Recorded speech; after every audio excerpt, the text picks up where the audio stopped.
दोस्तों हम सब जानते हैं कि हमारी धरती सूरज का चक्कर लगाती है और सूरज आकाशगंगा का चक्कर लगाता है। और आकाशगंगा सैजिटेरियस ए नाम के एक बहुत ही बड़े मैसिव ब्लैक होल के चक्कर लगाती है। और हम सबको पता है कि हमारा सौरमंडल आकाशगंगा के बिल्कुल किनारे पर मौजूद है। लेकिन आपने कभी सोचा कि क्या होता अगर हमारा सौरमंडल आकाशगंगा के सेंटर के थोड़ा सा करीब होता? क्या हम आसमान को देख पाते? क्या हम सितारों को देख पाते? आज हम जानेंगे इस वीडियो में, तो इस वीडियो को पूरा ज़रूर देखिए। सबसे पहले हम बात करते हैं सैजिटेरियस ए की, यानी कि ब्लैक होल। ये सबसे बड़ा ब्लैक होल है हमारे गैलेक्सी के सेंटर में। और इस तरह के ब्लैक होल को सुपरमैसिव ब्लैक होल्स कहा जाता है, जो कि पूरे के पूरे आकाशगंगा को घुमा सकता है। अगर हमारा सौरमंडल आकाशगंगा के सेंटर के थोड़ा सा करीब होता तो हमारे सौरमंडल के लिए बहुत ही खतरा होता। सुपरमैसिव ब्लैक होल इतना पावरफुल होता है कि उसकी ग्रेविटी से लाइट भी नहीं बच के निकल सकती। तो ज़रा सोचिए, तो हमारा सौरमंडल अगर उसके काफी करीब होता तो सौरमंडल स्टेबल ही नहीं रह पाता। प्लैनेट्स आउटर स्पेस में इधर उधर घूम रहे होते।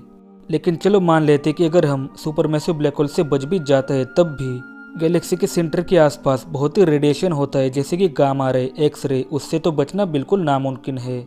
हमारी धरती का जो मैग्नेटिक फील्ड है वो इस तरह के रेडिएशन को बर्दाश्त नहीं कर सकता है। रेडिएशन के बाद एक और ऐसी चीज़ है जो हमारे ऊपर असर डाल सकती है, उसको कहते हैं ग्रेविटेशनल टाइड और टाइम डायलेशन। दोस्तों आइंस्टाइन की थ्योरी ऑफ रिलेटिविटी के हिसाब से हम ब्लैक होल के जितना ज़्यादा नज़दीक जाएंगे उतना ही टाइम स्लो होता जाएगा। और अगर हम गैलेक्सी के बहुत ही करीब होते तो गैलेक्सी के बाहर जो भी स्टार्स है उनके लिए हमारा टाइम बहुत ही स्लो हो जाता, लेकिन हमारे लिए उनका टाइम काफ़ी ज़्यादा बढ़ जाता।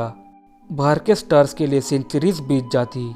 अब हम बात करते कि आसमान कैसा दिखाई देता। आज हम जब आसमान देखते हैं तो हमें काफ़ी सारे सितारे दिखाई देते हैं। हमें इतने सारे सितारे दिखाई देते हैं जबकि हम गैलेक्सी के इतने करीब भी नहीं है।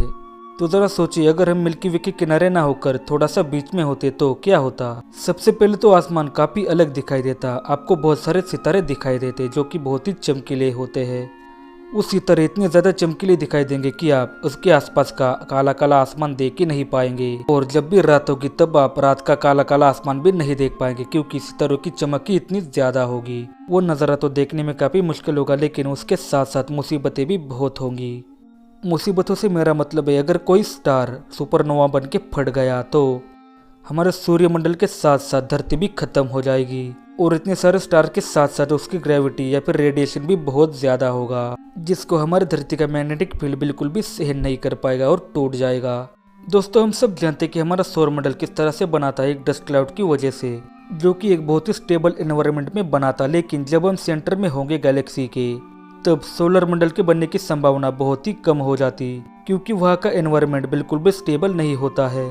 वहाँ पर हर एक सेकंड स्टार सुपरनोवा बन जाता है या फिर ब्लैक होल बन जाता है। और इस तरह के एनवायरनमेंट में तो बिल्कुल भी सोलर सिस्टम फॉर्म ही नहीं होगा।